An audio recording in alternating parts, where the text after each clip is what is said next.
Okay, good evening, everyone. This is Ryan Hoyme, aka Massage Nerd, and tonight we have a special guest, and it's Miss Diana Thompson. And hi, Diana. Hi, Ryan.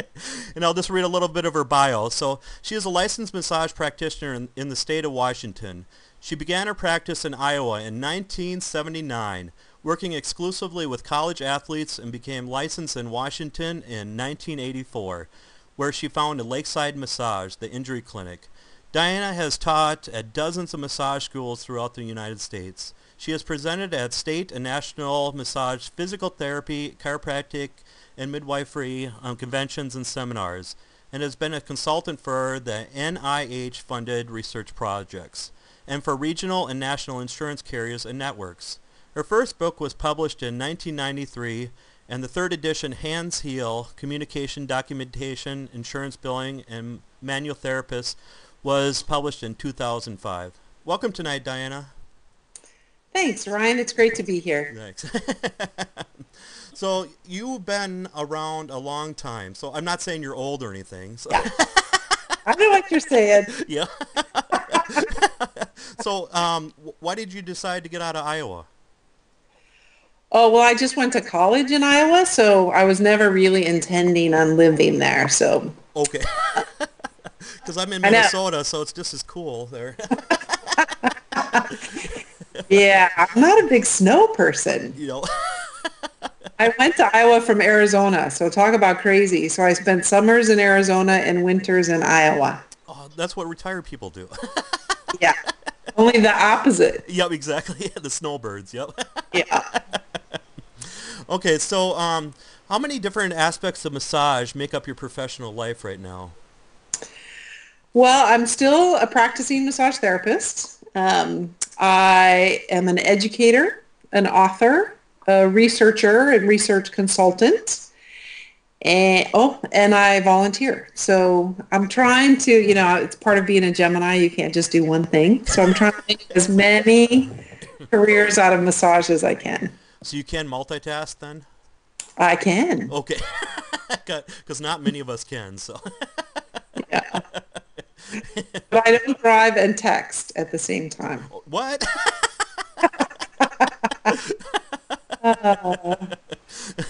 So what got you involved into massage? Well, when I was at college, I played rugby and was a weightlifter, competitive weightlifter, and so I got injured a lot. So I spent a lot of time in the athletic training room, and I decided that that was kind of a cool place to be. And so when I had a job of handing out towels in the gym, you know how we do our little work study thing, the trainer would let me come in and taught me how to massage the athletes and how to tape them and give them ice massage. So I really just wanted to do that. So I became the massage therapist for all the club teams. And then in my spare time went and hung out in the athletic training room and helped out the trainer. And did you perform massage professionally right after that then, or did it take you a while to really get into the massage field? As soon as I left college, I looked for a massage school when I came to Seattle and went to massage school here and got licensed the next year. So I came here in 1983 and got my license in January of 1984. So I became a professional licensed massage therapist then. And you've lived in that state ever since then? I have, Okay. and I have no moss growing behind my ears. I just want you to know. Yeah, isn't it supposed to rain like 11 months out of the year there? Or? Yeah. Pretty much. Yeah. Today was sunny. Yeah. Today it's below 0 in Minnesota, so. Wow. Yeah. Sorry, dude. Yeah. And what is your purpose or philosophy in each segment of your career? I mean, your career is really long, so again, you're not old, but. Yeah. Thanks. Yeah. My little white hairs. Yeah. Yeah. Well, I think in my massage practice, my goal with my clients is to give them options for movement. So I'm all about really working with them and giving them so many different ways of moving. I do a lot of movement in my massage. I studied Feldenkrais for a few years, and to me, that's the most important aspect of what I do is stimulate the nervous system and give them things to think about that are outside of their movement patterns. So my philosophy in my massage practice is options for movement, I would say. I think as an educator, I'm a storyteller.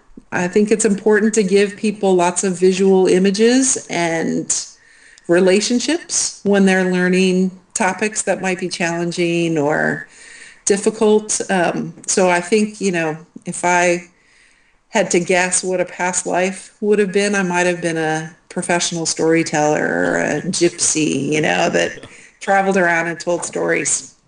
Well, you're kind of doing that now, honestly, because you're going to conventions and workshops and all over the place. So you're kind of doing that if you want to look at it that way. Yeah. Yeah.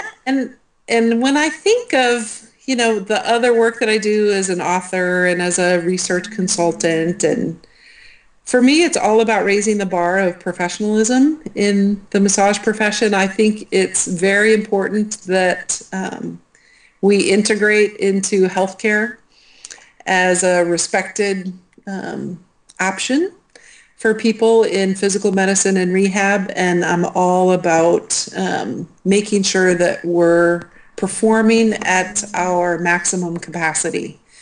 And I think that's why, because soap charting, why else would someone teach soap charting? I mean, really, come on, that's got to be the most boring thing in the whole wide world. But I bet But you're making it really interesting, though. yeah, yeah, exactly. To me, it's our foot in the door. It's what will make other healthcare providers see us on par with them, is our ability to communicate on paper and in our reports and in the research world too. I think there's so much we don't know.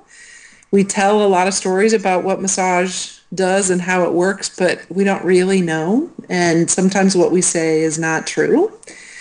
And so it's really important to me that we become real professionals in the work that we're doing. So I'd say overall, that's my sort of overarching philosophy. Okay.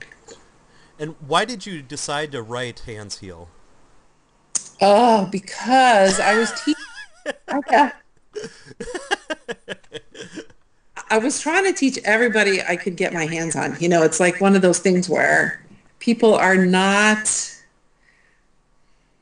not rising to the occasion to do what needs to be done. We have so much potential, so many places where we could really be effective and integrated into, except for that charting piece. So I was teaching how to do whiplash treatment. That's kind of how I got started. I got in a couple of car accidents. I actually went through the windshield of a couple of cars. Wow. And massage got me back. Somebody said, "Hello, caller, are you there? Why aren't you getting massage?" I said, "Oh, right, Eddie." So So I started getting massage and got better and met some attorneys and met some other healthcare providers that were doing a lot of personal injury law and care. And so I was teaching workshops, trying to integrate charting into all the massage schools that I was teaching at. And it was one of those things where you can't reach enough people to make a difference. So I decided to write a book. Okay. Yeah. And I self-published the first one. So it's one of those little basement creations and took it to a publisher, a printer, and had them printed and went to all the conventions to sell it. And then eventually a publishing company came to me and said, we could publish this for you. So Yeah, about 10 years ago when I first started teaching massage, your book was one of the first ones that we're using too. So, and it was thick. It was thick too. It's gotten a little bit thinner. Yeah, yeah. The first edition was only 88 pages. Yeah. So that's what publishers can do for you. They Yep. can get this Yep. big. Yeah. And what I really loved about your charting book is all the different abbreviations. It's Oh, like I've never seen that many abbreviations before, but it just makes our life a little bit easier. Definitely. yeah. So, and especially in the world of texting, I mean, people are used to abbreviating things now too. So, Right.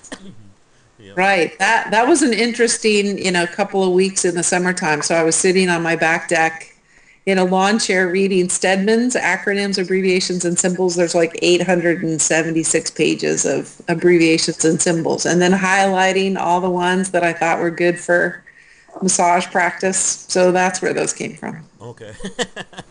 And is there kind of universal abbreviations people use?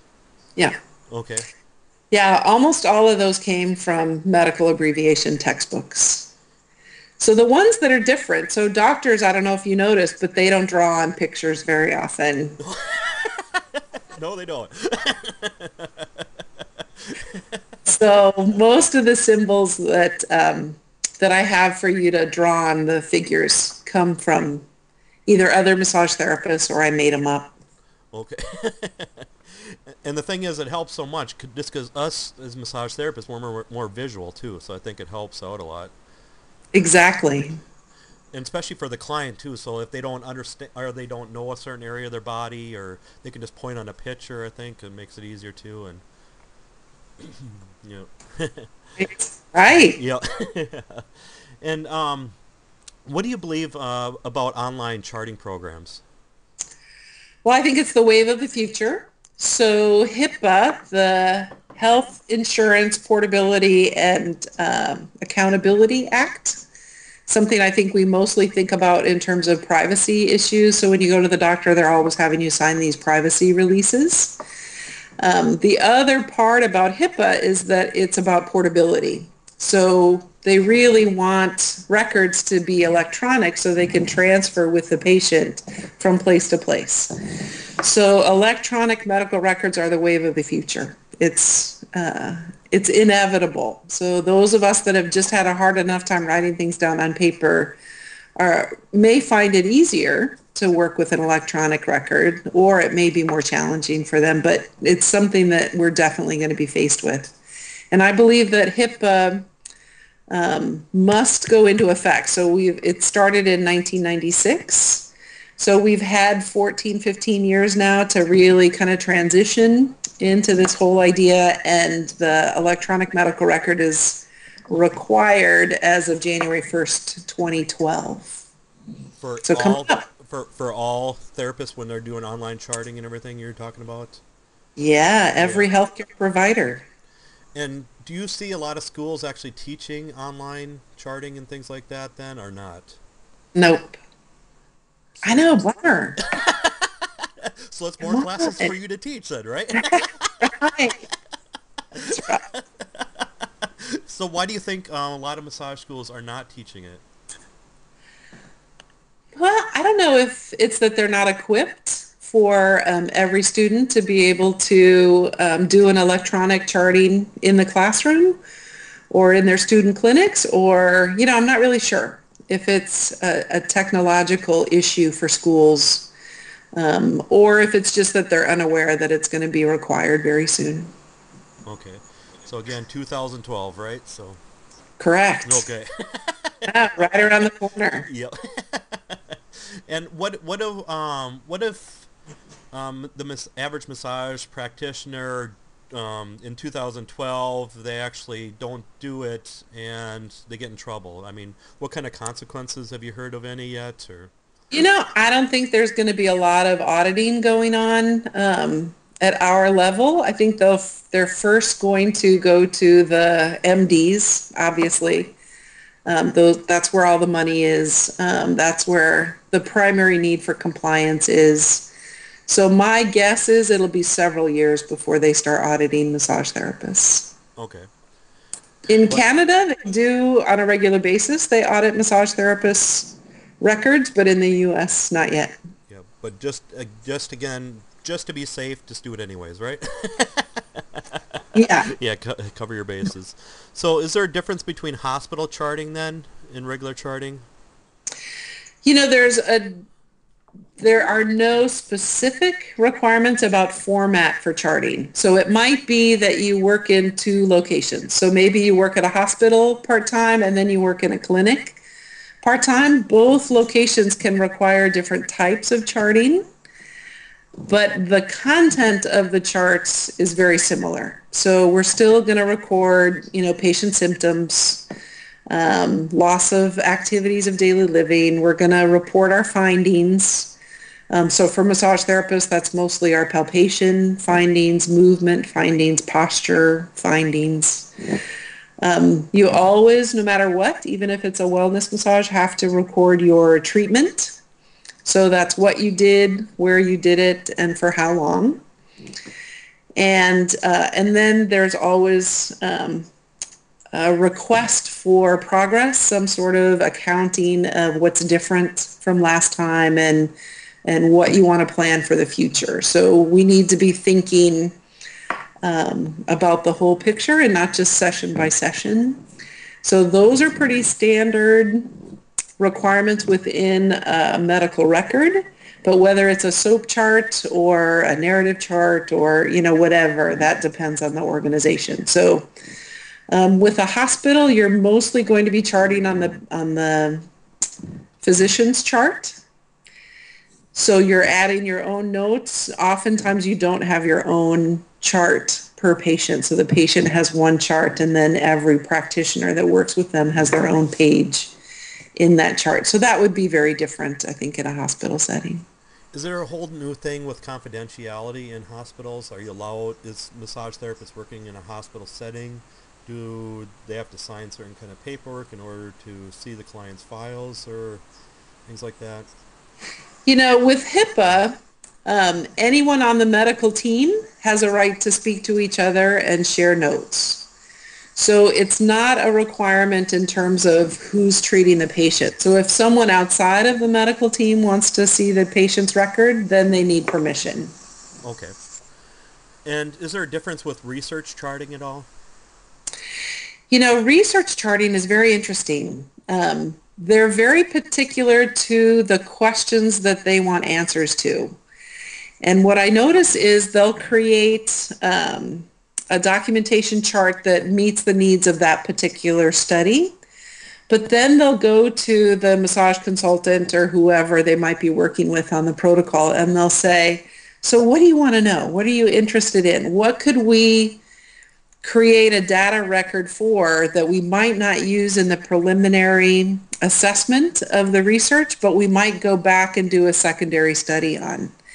So that's when we started, when I've been in the work that I've done with the Center for Health Studies here in Seattle. We started asking a lot of questions about the patient-practitioner relationship, which really, in the beginning, they didn't think it had anything to do with the low back pain and how the patient progresses as a result of the massage. But it was a question that we had that they were agreeably interested in. So as we're collecting this data about how important the therapeutic relationship is and the results that we were getting, they started thinking, well, maybe we need to do a study about this. Because really, what aspect of massage is providing the results? So it might be what we do with our hands, but it might be how we are with our patients, or it might be the environment, laying down for an hour and listening to soothing music. So they really don't know what aspect of massage is what works, or if it might be just the whole combination of things. So the record keeping can really vary with different research studies. Okay. So, but if you're going to be any kind of study like that, just again check with them, and they have certain kind of guidelines for each study, probably, right? And They will even hand you the record-keeping forms. So they want them done on their forms, their way. They won't take your own charts as data for the study. It's too predictable. Yep. And for many years, you're the president of the Massage Therapy Foundation. We and congrats on that too. So yeah, and with that, did you guys have certain kind of guidelines people had to follow when people applied for grants then through you guys? Oh, that's a good question. Um, we required that they kept records of the sessions that the practitioners did, but we did not require a specific format. So every researcher had the right to create their own documentation forms for the studies. It's an interesting thing about funding research rather than being the researcher, because I think some people think of us as the research arm of the profession, but we don't actually conduct the research. We're looking for people who are doing massage research who fit into the guidelines that we're requesting. So some of the things that we want to make sure are happening in the massage research is that they're using massage therapists to provide the research or to provide the protocols. We're not really interested in studying how it is that the caregiver provides massage or that kind of thing. We want to see the effects of an educated massage therapist in providing massage. So that being like one criteria as an example, we have things like that, but not actually forms that we hand out and say you must follow this form for charting. And I know people are intimidated by writing grants. So is there any kind of classes out there or information for people to write grants out there so they could apply for these grants for you guys? Yeah, the grant writing process is a very involved process. There's a lot of competition out there for research dollars. So my recommendation always is that if you're wanting to apply for a research grant, that you partner up with someone who's written research grants before. Because there's a particular skill to writing a research grant, and you want to make sure that you're providing all the information that's necessary to really tell someone or sell someone on your study so that it gets funded. The nice thing is there's a lot of people available that are skilled at writing research grants. Now, if you're committed to doing it yourself and that's really what you want to do, our grant process is online, and you can download the application and you can get help with filling out that form. We have staff available that can help you. So that's always an option, but my recommendation is partner with someone. Okay. And then a few things more on charting. Some places don't chart at all. Why do you think they don't chart? I know it's a shock. Yeah. Yeah, I know. Yeah. I know. Or I'd be rich, really. Yeah, 'Cause, exactly. that's not happening. Yeah. Oh my gosh. So this is a problem. And I think it's because I'm going to point fingers here, if I may. I think the schools don't make it a priority, and the teachers at the schools aren't role modeling good charting behavior. Because if the students realized how necessary it was that they chart, they would come out and chart. So I talk to people in other professions like counseling or psychology or physical therapy or, any other healthcare profession. They wouldn't dream of not charting when they get out of school. Number one, they get audited on a regular basis. Number two, their liability consequences are huge, and it's been role modeled for them throughout school.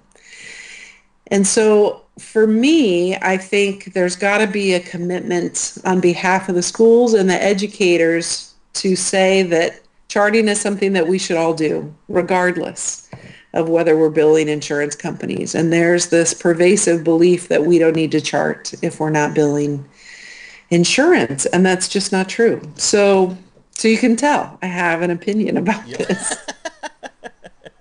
Yeah, with my students too, I drill in the whole charting aspect because again, you got to.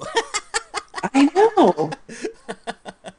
And and people get away with not charting. I mean, that's the other thing. There's no reinforcing mechanism out there that says if you don't chart, there will be negative consequences. So people get lazy and they don't chart, and next thing you know, it's not happening. So I think there just needs to be some support from the ground up for charting. So what would actually happen if one of these businesses got subpoenaed, they got in trouble or something else, brought in the court of law, and then asked for the soap charts, and there's nothing there? Have you heard any circumstances that way, or? Yeah, I can promise you that if someone is sued for malpractice and there's no charts, they will automatically lose. Wow. Because if it isn't written down, it didn't happen, right? So there's no way for you to protect yourself if you don't have a medical record. So most people don't get sued in massage because people are pretty darn satisfied when they come out of a massage. But since I've been in this field for so long, and not because I'm so old, but just so I've been sued. And it was a very scary process, but it was very educational, and I learned a lot. And what I came to realize was that good charting will save your behind, because my charts were so great. And this was years ago. This is probably in the 80s. And no, in the 90s. It had to be in the 90s. And because I was teaching at Seattle Massage School at the time. But we settled out of court because the person knew that they were going to lose if we went to court, and nobody wanted to pay court costs. I didn't personally want to pay court costs, because if you go to court and even if you win, you still have to pay the lawyer and everything else. So it's just better sometimes if you settle out of court. So we settled out of court for a small amount of money versus spending a lot of money going to court. And it was because my chart notes reflected that every symptom that this woman said was caused by the massage, she had actually come in with the very first date of treatment. Oh. So, and even the health form is considered a legal document too, right? Correct. Yep. So, Yeah. I mean, what's the best advice with health forms? Let's say they haven't been there for over a year. Would you make them fill out another health form, or is there any kind of guidelines with that? Annually is a very good rule of thumb. If someone doesn't have any debilitating conditions or chronic illnesses or degenerative conditions, you could just go back into the old form and kind of update it and just sign or initial and date any changes that you make to the form, and then have them sign and date it again. So if you didn't feel like going through them filling out the entire form, you could do that. But really, patients are used to filling out those intakes forms on an annual basis. Their doctor makes them do it, so it's not that big of a deal. Is there any standard ones out there that main things that you have to cover in your health forms at all? Oh. Or they're only in your book, right? Yep. Well, I think that's a very good reference. Yep. But I think what you're also asking is, by law, are there particular aspects that must be included in an intake form? Yep. And I have seen it written into the Canadian law. I have not seen it written into the U.S. law. So they actually dictate what has to be a part of an intake form and a medical record. Here, I think it's a much looser situation, but if you just use common sense, you need to know previous health conditions, previous surgeries, accidents, illnesses, any current conditions that they have, some familial, am I saying that right? So some family history would also be, I think, a good thing for a medical history form. If it's a family that has a history of heart conditions, that would be something you'd really want to pay attention to. So medications, those kinds of things. I think there's just some common sense things that you'll want to have on an intake form. And then for your book, hello? There's an echo. Hello? There's an echo. Oh. You got it? Okay. I It's can gone hear now. you. Yep. And then your book, you have many charts in there. What Hmm. is the copyright thing with those then? So let's say a person bought your book, they're using it at their clinic. Hmm. Can other therapists use those same health forms and charts then?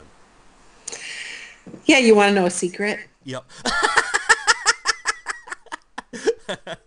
Um, Technically, you cannot copyright forms. You can copyright the design of it. You can copyright the images on the forms, but the words themselves, um, in a form situation, I think are not copyrightable. So every form says it's copyrighted.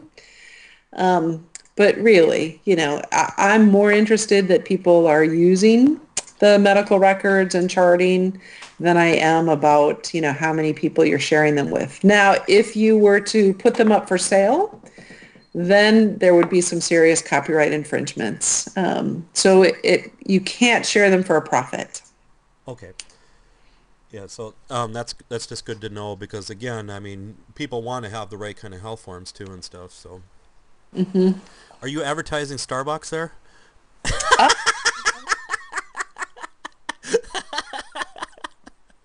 hey, I'm in Seattle. Yeah. Oh, that's right. Yeah.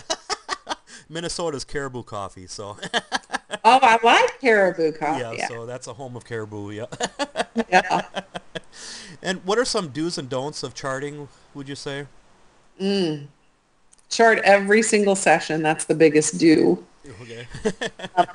The least amount of information that should go on a chart note is what you did, where you did it, for how long. So make sure always, always, always that you at least chart your treatment. I think my third rule of thumb is measure everything. Measure everything, measure everything. If it's worth writing down, it's worth measuring. So to just say that somebody has low back pain and they come in next week and they have low back pain and they come in next week and they have low back pain, it's impossible for you to demonstrate progress. So the more you can measure something or relate it to an activity of daily living, the more you're able to demonstrate progress. And progress is not just for an insurance company. Progress is really about supporting the patient or client and having them realize the benefits of the services that they're getting. Because I think especially in this economic downturn, it's really important that people see value for what they're getting. The other thing that I think is really critical about charting is that this is your memory. This is the history of the person. And the one thing that I am most satisfied with is when someone comes in and I say, how's your shin splints? And they say, I had shin splints? Really? And I'm like, well, last summer you were complaining of shin splints and we worked with it for about 3 months and I haven't asked you about it in a while because you haven't complained about it. And she goes, oh, I totally forgot. You're right. I have had no pain in my shins. And then, suddenly she's like, oh my gosh, I was able to get help for something that was bothersome and it worked and it's no longer an issue. And, they just become, I think, more grateful for the work that you do. And I think that's important. Okay. And are you a big stickler about any blank spaces to draw like a squiggly line to cover that in so it doesn't look like somebody can fill that information in? Ah, oh. I, I don't worry about that because in the forms that I like to use, I leave spaces for each category on the chart. And it's not that I have enough information to fill in each section every time. And I never thought about drawing a little squiggly line. My hope is that we're all ethical in how we chart and we would never go back and change information on a chart. Anytime you add something after the fact, you have to initial it and date it so that it's clear that it was added later. But maybe you're onto something, Ryan. Yep. And here's another thing I tell my students too. So let's say a client came in 3 times a week, Monday, Wednesday, and Friday, and they Yeah. charted Monday and Friday, but they forgot Wednesday. Mm. Is it still okay to do like a late entry? And I mean, we are human; we forget things, and chart those kind of things that we try to remember what we did in the Wednesday. I think it's perfectly acceptable. I think where it becomes problematic is when it's, weeks later, months later, because then really how accurate is it? So if you're able to fill in those blanks, I would definitely make a note of the date that you filled it in, but I don't think there's anyone that would penalize you, or it wouldn't draw negative attention as long as it's within a reasonable time frame. Okay. And have you ever seen anybody use whiteout? I knew I'd get a raise on you.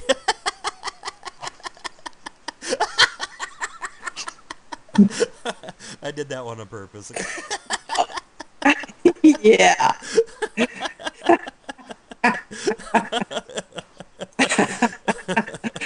Uh, Or is people scribbling things out? Or yeah, you can't block it out, whether you're whiting it out or blacking it out or whatever, you can't. you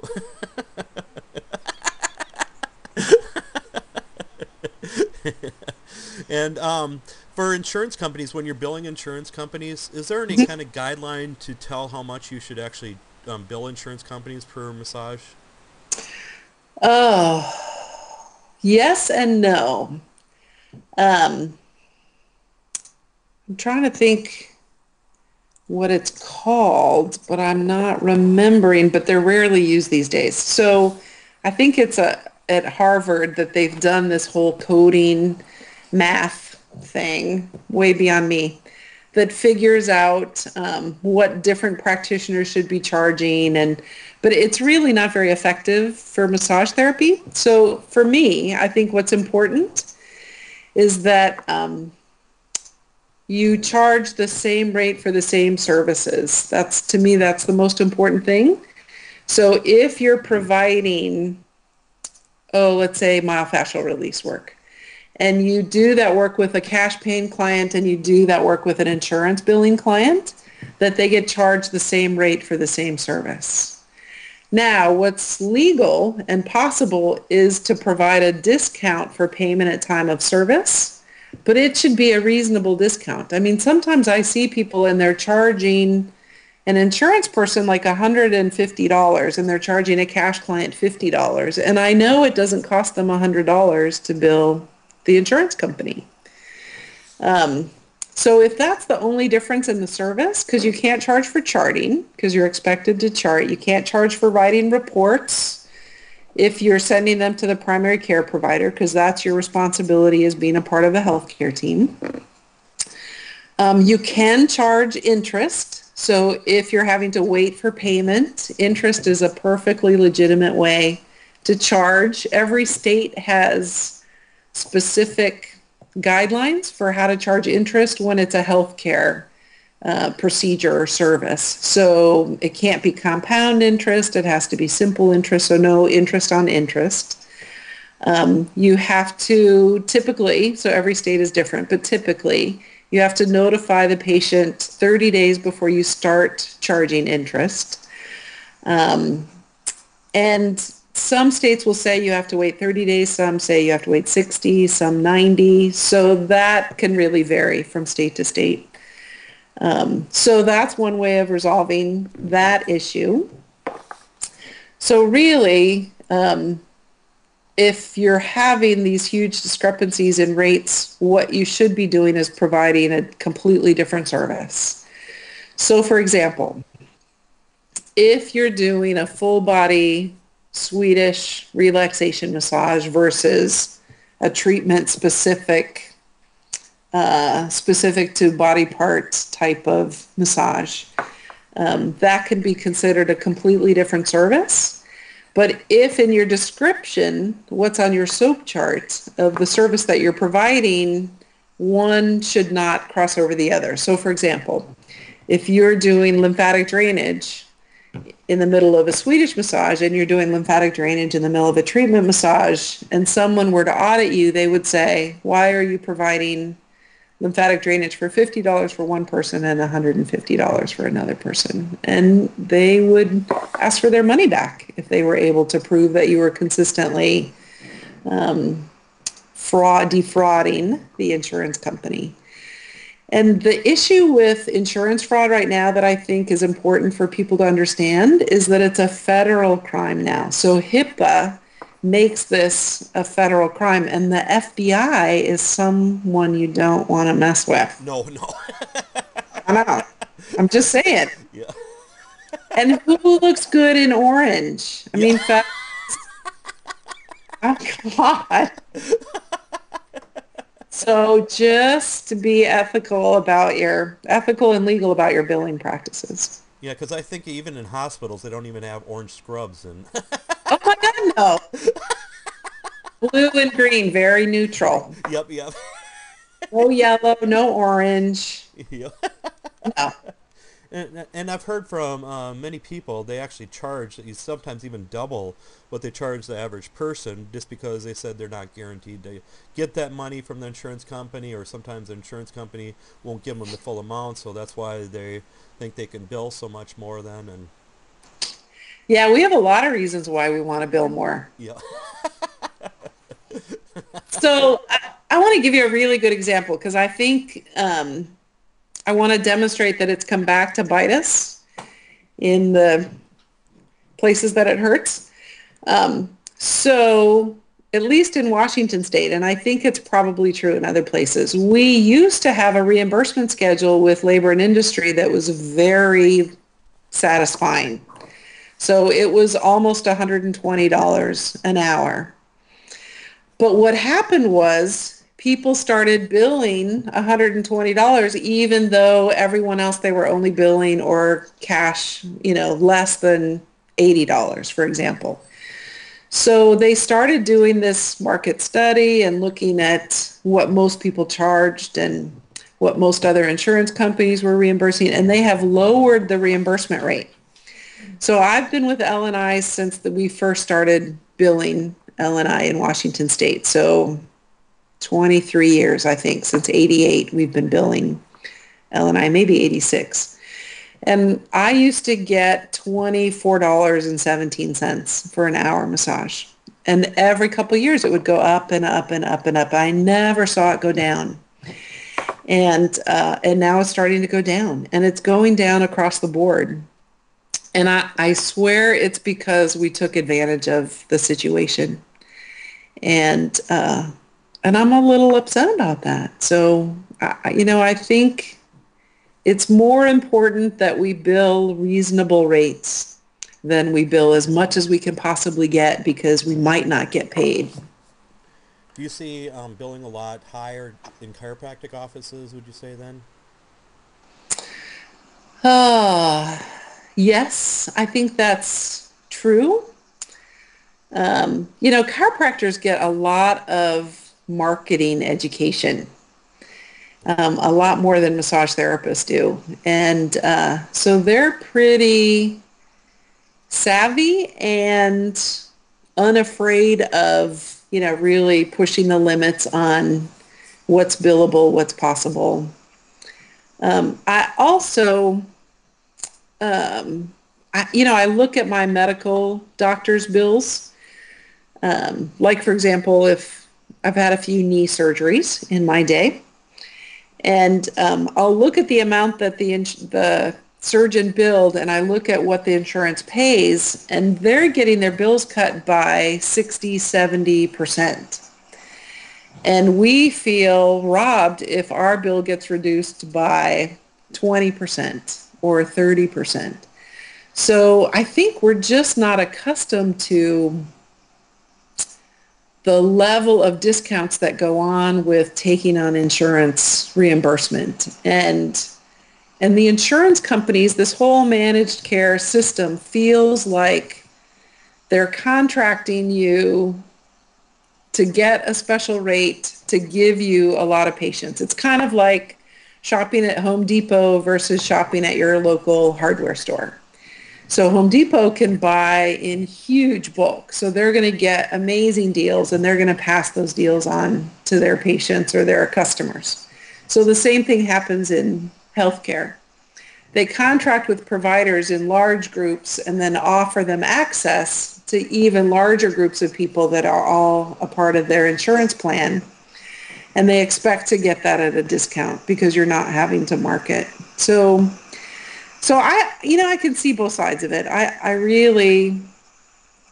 feel the pinch when I get paid a lot less than what I charge, but I charge my cash clients a lot. So, personally, I charge $100 an hour for my cash clients, and that's a 15% discount off of what I charge my insurance billing clients. So, and that feels good to me. Yeah. But I totally get that not everybody's in that place where they can charge that much. Why do you think, I don't know if it's over in your area, but I know in Minnesota a lot of chiropractors are going to cash basis now. So they're not even dealing with insurances now. A lot of physicians are too. Oh, they That's are? the scary thing. Okay. Yeah. Yeah, I had my doctor that I saw all through the 90s went to cash only. Oh. Crazy. Yeah. I know. And, Yeah. and why do you think it's this? They're frustrated with insurance companies, or why do you think? Why do you see that then? What I think it is for physicians is the number of patients they're expected to see in a day, and they feel like they're not able to provide a good service. So they might want to spend a half hour with their patients, but they might be required to spend 5 to 10 minutes with patients. And, when you work on that schedule where you're seeing a new patient every 5, 10 minutes, I think that can get kind of crazy. And they want to do good healthcare. They want to provide a good service. And to do that, they have to go on a cash basis. Yep. And then somebody in the chat asked, is there any challenging insurance companies to make it to try to collect from insurance companies? Have you run into any of those kind of problems or heard about any?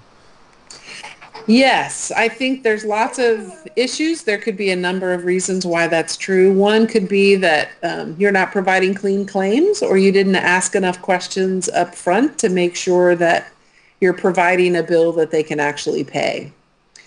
I also think that anytime the bill is too big, it requires more than one signature, and that can slow things down.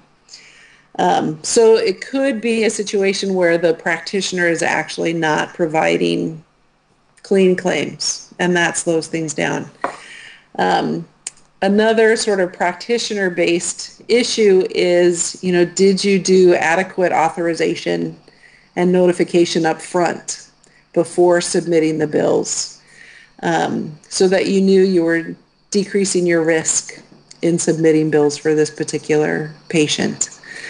On the insurance side of things, I know that some insurance companies say you must deny 20% of the claims that come in or 30% of the claims that come in, just to slow down the wheel and get people to the point where they're frustrated and they give up, and maybe they can get out of paying for some claims. And, that's an unfortunate thing, but I know that that happens. So it could be on either side of it. So it really depends on a case-by-case basis. I think one thing that can really pay off in the long run is to hire a billing service who only gets paid for the money that's been received. So then it becomes their motivation to make sure that you're going to get paid.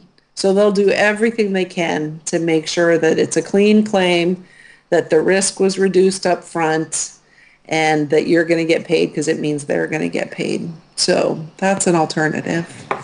Do you ever see more health insurance companies covering massage at all in the near future, or do you see less? I see. Sorry. Answer Hello? it. Answer it and see what it is. Yeah. Oh no, it says private caller. You know what that means. Yep. It's a political call or. Oh, yep. So sorry. Yep, that's right. I'll try and put it further away from the speakers. Okay.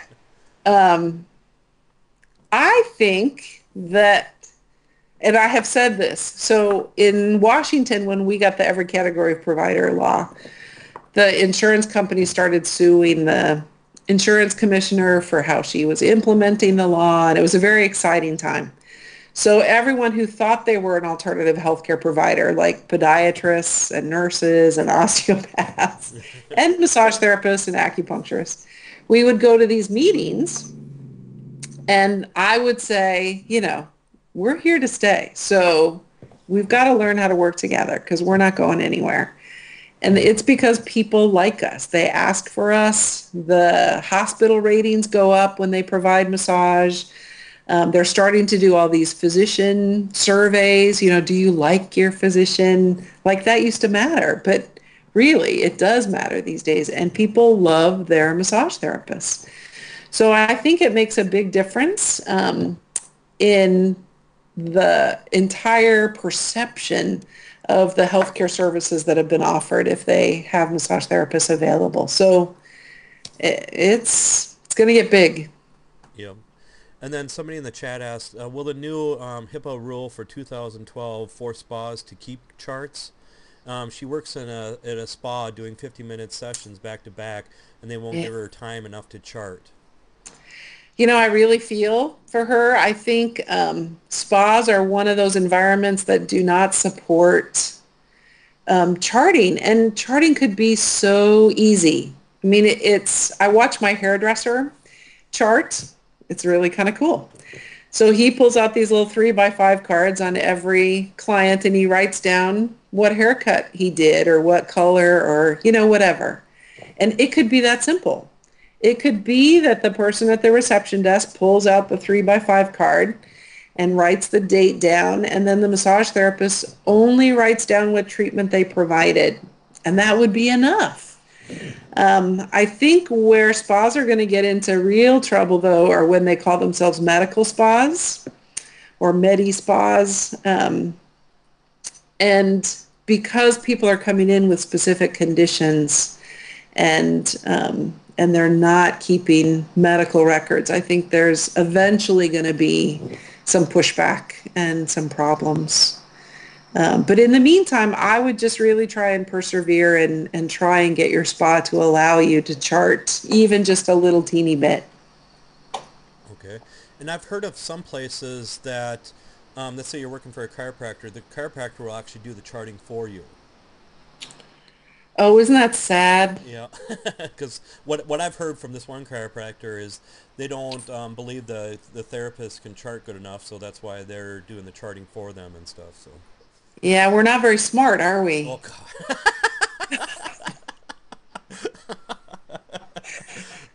It's kind of like, school teachers, and I was talking to a woman who's a nanny, and she says she makes more money cleaning people's houses than she does taking care of their kids. And it's like, look, these people are getting naked and we're touching them all over. So come on. I mean, you should really trust that we know what we're doing and that we're making a contribution to this person's health and well-being, and that we should be able to chart for goodness sakes. Yep. Caught myself. Yep. Yeah. Yeah. Let me see. Somebody else asked another question. I know a therapist who quit because their chiropractor was recording treatments that she did not do. An ethical issue she nipped in the bud. Smart. It's a good thing she quit, because that is so orange jumpsuit material. Let me give you, can I give you an orange jumpsuit story? Yes, I would love it. So 2 chiropractors in Washington State signed a contract with an insurance company, but the contract said they couldn't treat family members. Well, they were treating family members and billing the insurance company, not having read the fine print, and totally got busted, right? So the insurance company calls up the FBI. They send out this investigative team. They lock the doors on the clinic. They go through every single chart in the whole clinic. So they found, I don't know, maybe 6 or 8 times where they were treating family members and billing insurance companies, but they found 120 times where they did illegal or unethical charting or billing practices. Wow. Mostly not recording chart notes for services. So it's like, did they really do the session? If there's no chart note, you don't know, right? So anytime there wasn't a chart note, they just assumed that they billed for a service that was never provided. So then they go to the chiropractors and they say, okay, if you plead guilty to these charges, we'll ignore these charges. So that's how the FBI always wins. They never lose, right? So they just kind of corner you. They work on you until they find enough information, and then they make you the deal, right? So these guys each had to pay $250,000, Oh. and they both served a year of prison time in a federal penitentiary. Oh. Yeah. I mean, think about Enron. I mean, Yeah. I think those Enron guys didn't even pay 250,000, Nope. right? Or maybe 200,000. It was, but I mean, it's crazy. So that was so illegal what that chiropractor did that it's a very good thing that massage therapist quit. And then in your book for billing insurance and stuff, is there enough information in your book for all the different states, or do people have to check with their states just to make sure about different kind of rules and regulations? Yeah, that was a tough situation to try and put in state by state information. So what I did was I put in general information that applied across the board, and then told people how to find out the information that you need to be able to verify your ability to pay. So like there's a whole appendix on addresses and phone numbers and email addresses for all the labor and industries per state. So if you want to know if you can bill workers' comp, there's the phone number or the email address right there for you. If you want to know if you can bill private health insurance, there's a listing of all the different types of private health and the different types of contract versus no contract relationships that you can have. But then you have to make the phone call and say, so what type of insurance company are you, and is a licensed massage therapist able to bill for physical medicine and rehab? So I try and make it so that at least you know the questions to ask when you go, but you definitely have some homework to do. Okay. And what are some common codes people use to bill for massage then? Oh, that's a good Yeah. question. So I think there's 3 codes that are used more than any other code. And the number one code is 97124. And that's the code for Swedish massage. So it's effleurage, petrissage, and tapotement. Most insurance companies provide that code, but then they say it's a bundled code. So it might be that you're providing neuromuscular therapy or trigger point therapy or manual lymphatic drainage or things that are covered by a different code. So those are okay, but it's a bundled code. Because really, do they just want you to do effleurage, petrissage, and tapotement? I don't think so. So 97140 is the manual therapy code, and that includes all your myofascial techniques, all of your mobilization techniques. It specifically includes manual lymphatic drainage. From all the descriptors of it, I think it's the best code for craniosacral therapy, for example. So it's more of the techniques that don't involve effleurage and petrissage. So it's most of the friction codes, the direct pressure codes, more of the advanced techniques, I think. And the deal with those 2 codes is you can't bill them both at the same time.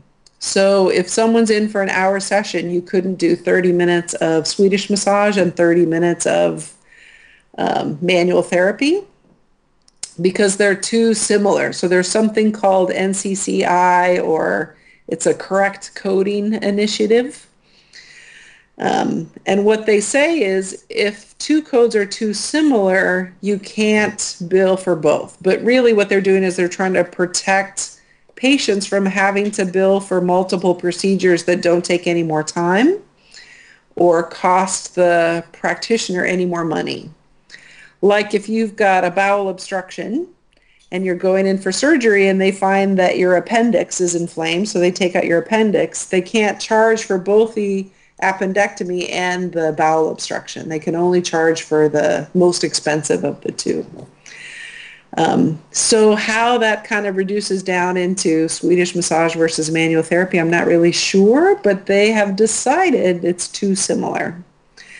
So the third code that I want to talk about is 97112, and that's a neuromuscular reeducation code. The important thing to know about this code is it really has to be about retraining posture or retraining movement. So it's all the resistive movement techniques would fall into that code, like muscle energy technique, strain counter strain. Feldenkrais or Alexander work would be perfect under that code. So there are some really distinct differences between the codes. There's several more, but those are the three most popular. Yeah, because I remember back in the day when I was doing some insurance billing, I ran into I ran into problems, and a code actually changed. So I had to check around with other therapists in order to get that information. So is that common still, that codes change every now and then, the numbers? You know, they rarely change, but it was, gosh, was it 8, 10 years ago? They changed the It was. myofascial code, so they took that one out and bundled it into 97124. I mean 97140. So it used to be, I think 97250 was the myofascial release code. So they did get rid of that and bundle it in with 97140. But that's the only change I've seen in my whole 25 years of insurance billing. Okay. And then back in the day too, I never filled out the billing information for the clients. I did it a little bit easier way, so the client paid me up front, and then I dealt with the insurance company and made sure they signed a waiver so I could communicate back and forth. But I gave the information to them that way. So Sure. do people still do it that way then, or? I think it's a great way to do it, especially with these health savings accounts. So people have like a savings account of money that they can use for different healthcare services. So a lot of times people want to pay cash up front, but then they want to get a receipt for that, or they want you to bill under your HCFA 1500 or CMS 1500 form so that they can have that count towards their health insurance or health account, savings account. Okay. So And then, it's common. okay. And do you actually bill things through the electronically then? Is that the way you mostly do it? Oh my gosh, it is so much faster. A lot of times you get paid like 2 weeks instead of waiting 2 months to get paid. So handwritten bills get paid last. I can promise you that. Okay. And have you ever had information sent back to you so like you didn't do something right, or even question you on your SOAP notes at all? Sure, I've had denials happen that I've had to appeal.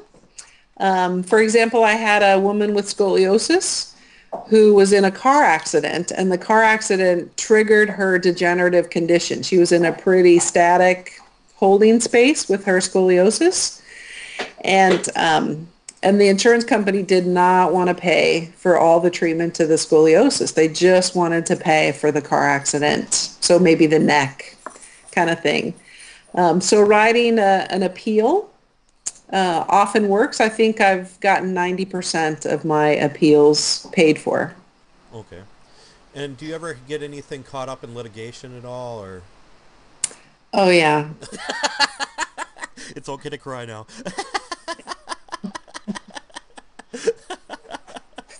I call them my savings accounts. So, yeah. So I try only to take on about 2 at a time. because in Washington state, there's a 3-year statute of limitations. In some states, it's only 1 year. So then that's the most you're going to wait to get paid. But here you can wait as much as 3 years before you get paid with those end of settlement cases. So I'm pretty careful about taking those on, and I don't always say yes. And when I do, I'll either file a lien with the county against their house or something to make sure when they get paid, they have to pay me or they can never sell their house. Or you can ask the attorney for a letter of guarantee.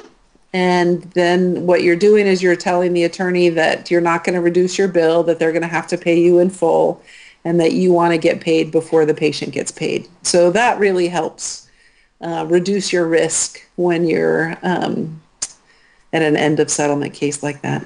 Okay. And what is MPI numbers? Sorry, I put us on mute for a second there. What are MPI numbers?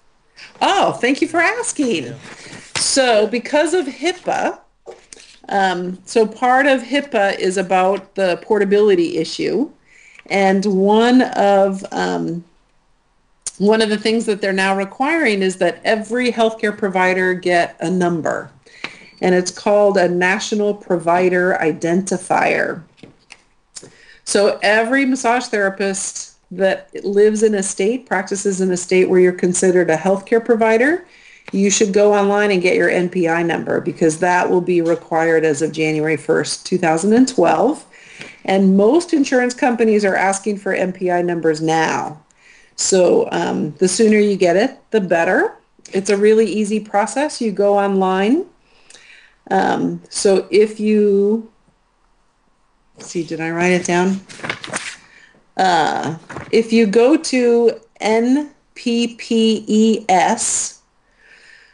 I think it's nppes.cms.hhs.gov. How's that for a memory? Okay, let me just write NPPES dot No, it's CMS. What? NNPE. MN? So Nancy, Paul, Eric, Okay. Eric, Sally. Nancy, Paul, Eric, Sally. Okay. Dot CMS. So cat, Mary, monkey. Okay, cat, monkey, Sam. Dot HHS, Harry, Sally. .gov. Okay, perfect. I'll put that in the chat right now. Yeah, and there's a little section you click on to get a provider number. Now the tricky thing is, it's a pretty easy form. It's just, name, address, phone number, those kinds of things. But you have to put in your taxonomy number. And so you want to go to, it's called Category 22. It's called Restorative Therapy. And you'll find massage therapy under that section. Okay. And do you still teach classes all over the United States then? I've been kind of out of the loop because I've been speaking on behalf of the foundation for a long time, but I would love to get back into the teaching circuit. So if anyone wants to hire me and have me come out and teach a workshop, I would love to. Okay. And then somebody in the chat rooms asks, is a number required for each therapist, or can a clinic just use the number for all the therapists? No, it has to be an individual person. Okay. And the number stays with that person even if they leave the clinic. So it's not at all associated with the clinic. Okay. And then what opportunities in research would you say for massage? Well, I'm starting to get... Oh.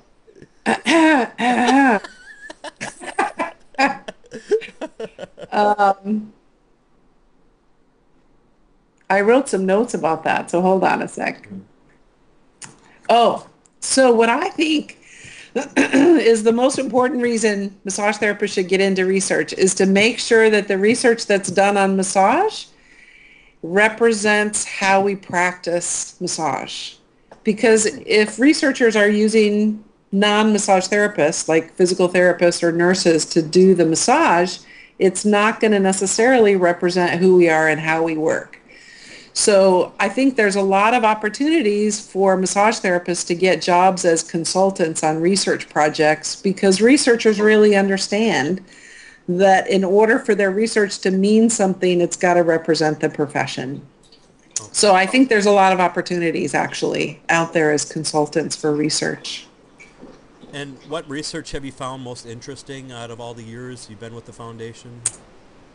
Well, the study isn't published yet, so it's kind of, secret. Oh. But actually the results were presented in Seattle in May, so I'm not telling tales out of school. But we did the study where we compared relaxation massage to treatment massage for chronic neck pain. And there was no difference between the two. What? I know. Isn't that crazy? So it makes me think about a couple of things. One is we invest all this money in learning specific techniques for specific conditions. And, are we wasting our money? Now, I don't think so. So this is what I think. I think chronic pain, I don't think we're treating chronic pain as effectively as we could. Because with chronic pain, what we're finding is that the original cause of the pain is long since resolved. So we keep thinking if we treat the area where the pain originated, that we're going to resolve a problem, but the problem doesn't exist anymore. Chronic pain is a dysfunction in the nervous system where it's no longer working right. So we need to start thinking about techniques that address the nervous system more specifically. So I get really excited when we get information like that from research, because to me, it makes me think differently about how I am in my massage practice. And it makes me more curious about, what else don't I know? What else would I, if I knew, would I be a better massage therapist? So research is, an endless flow of possibility for me. I just think it's a really fun field to be in. And do you see massage therapists getting more involved into research in the years to come then? Well, even if the number of people getting involved quadrupled, it would still be like this much. Oh. So yes, but that doesn't really mean a lot to say that. Yep. Yeah. And what do you think is missing in today's education for massage? Oh my gosh. I have something to say about that. Okay. I think we should be doing internships and residencies or some sort of mentoring. I mean, if we're in a healthcare field, we should be practicing what we're doing once we're out there. So we go through our basic education, but then we should be able to learn from people that are already in the field. But instead, we go off into these little rooms all by ourselves, and it's trial and error what works with our patients. So for me, I would want to see some internships go into massage education. Okay.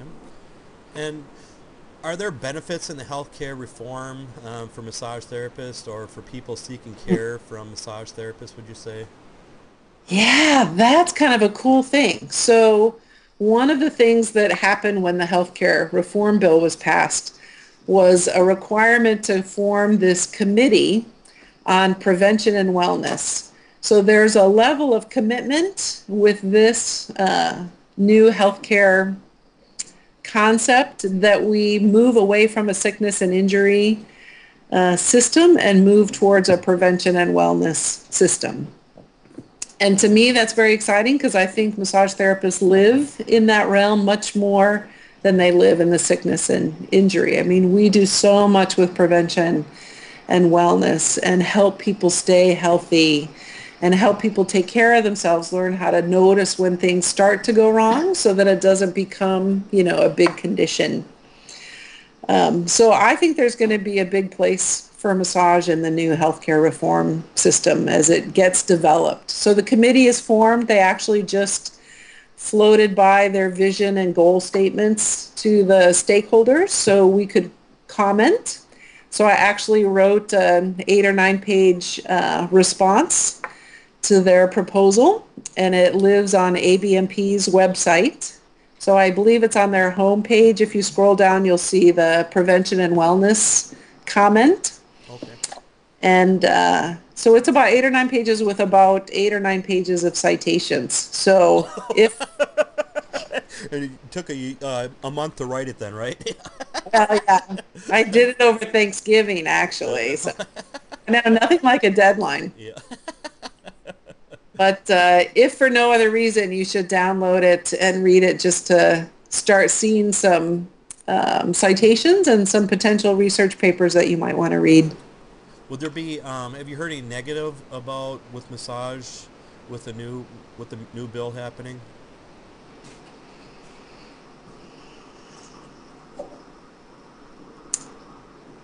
No, because we're kind of under the radar.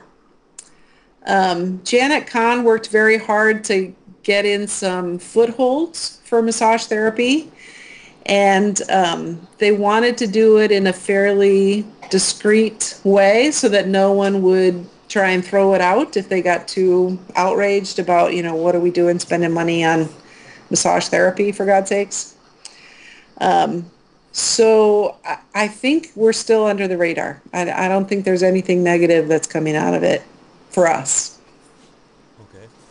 And what's in the future have in store for you? Well, I would love to get back on the lecture circuits. I think I'll never really stop doing massage. It's one of those things that it helps me in all of my other arenas of this profession to keep my hands busy and keep myself sensitive to what's the true meaning behind the work that we do and our relationships with our patients. And I would love to do some more research. I'm working on a grant right now, so keep your fingers crossed for me. And then I always think there's room for another book. Probably not soap charting, but... Oh, come on. That was so interesting, though. Come on. I know. I love it. I love it, too. Like... Got to branch out. Yeah. Are you going to keep it massage related then? Oh, yeah. Okay. Well, you never know when the, novels will start pouring out. But right now, it's pretty much all textbooks. Okay.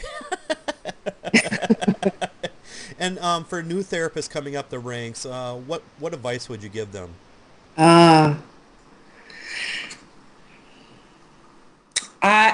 would say while you're in school, really spend the time getting to know yourself and learning to hone your own awareness about what you feel when you get massage and how to sensitize your touch so you can tell what other people are feeling. Because once you get out in the field, it's really no longer about you. So when you're in the educational arena, really have it be about you and how much you can advance yourself and your relationship with yourself and your experience in the world. And then once you're out, really just look at how you can contribute to other people's lives. Okay. And then we got to echo again. And if you had to do all over again, would you choose massage? In a heartbeat. Okay, good answer. And if you had another option, what profession would it be? Well, there were two things I wanted to be when I was in grade school. One was a brain surgeon, and the other was a sports medicine doctor. So I think either of those worked. But, it's interesting that it's all in healthcare. And the first time I got to do a cadaver class where I actually got to do the cutting and, it was kind of an open free-for-all, cut whatever you want, I dissected a brain. Oh, cool. How cool is that? Yeah. And my greatest moment in a cadaver lab is feeling the psoas. Nice. We really are nerds, aren't we? Yes, we are. Yeah. And another question, how did you get involved in Massage Therapy Foundation? So what made you, I mean, did you have to apply for something, or what was the whole process then for that? Well, there's a man named John Boletto, and he came up to me one time. I was at a convention, and I had been donating money to the Massage Therapy Foundation for years because I have always thought that research was really important. And I'd been consulting on research probably for about 5 years at that point. And he came up and he said, we'd really love to have you on the board of trustees. Would you think about it? And I think within 2 months I was elected onto the board. So, sometimes things can happen very unexpectedly and they're the perfect thing. So I have really loved my work with the foundation. Okay. And then how do you measure your success in the massage profession? My partner came up with that question. I think it's a very interesting question. So, is it really the number of massages that we do? Is it the length of our waiting list? Is it how much money we make? There's lots of kind of external measurements that we could take on ourselves. So I really thought about it for a while after that question was posed. And for me, it's about the number of lives altered, or even if it's just one life that's changed as a result of their relationship with their massage therapist. To me, that's the measure of success that I'm always looking for is, am I able to make a difference in someone's life? So it's a little philosophical, but it's kind of interesting to ask yourself that question. Oh, definitely. Yeah. And are you going to have a 4th edition soon for your book then, or? Thank you for asking. I just finished it, and it should be out this year sometime. And what's going to be different in it? There is an entire chapter on research and writing case reports, and some of the... I know. And so many people have problems with writing case reports and everything else. Yeah. They need that knowledge, definitely. So. Yeah. Yeah. And I also changed a lot of the insurance forms so they're a little more user-friendly, because I think, forms are stressful for people, and I want them to be as simple as possible. So there's some good changes there. Is it going to be as thick then too? Yeah. Thicker. Well, thicker. Half the price though, right? Oh, that's right. Yeah.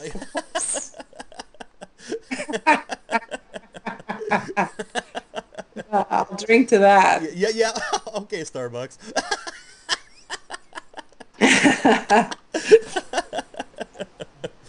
Okay. Is there anything else that you don't think we forgot to cover at all? No, that was pretty thorough. Yes. You're a good interviewer, Ryan. Thanks. I've been doing this for a year now, so. Very good. Yeah, thanks. It was a lot of fun. Yes, it was definitely. And are you going to be at any of the conventions this year, or conferences? I'll definitely be at National. I'll be presenting at our Washington State convention, and then beyond. Oh, and I'm doing the keynote at NERC. So those 3 for sure I'll be at. Okay, I'm not going to be at those 3 probably, so try to go to the other one. Okay. Because I'm still teaching full time, so I'm only allowed 4 weeks off a year. So. Oh. Well, send me your travel itinerary, and we'll see if we can match it up. Yeah, well, you'll definitely do that. So. Okay. And it's been a huge pleasure, and it's great to actually meet somebody that, I mean, back in the day when I first started teaching, yours was one of the first books, and it's nice to actually talk to you. So. Oh, thanks. And thanks, yeah. thanks for all you do for the profession. You've really connected a lot of people, I think, so I appreciate that. Yeah, thank you very much. So if anybody has any questions, is it okay? Is email better for you to get them to get a hold of you then? Okay, what's your email Email's address? good. Okay. Soapsage, SOAPSAGE, Okay. Go figure. No, Okay. soap at Comcast.net. Okay, perfect. Yeah. Okay, thank you very much. You're welcome, Ryan. And thanks everybody for tuning in. And so we got Laura Allen next week, okay? Thanks All everybody. right. Yep. Thanks. Good night. Good night.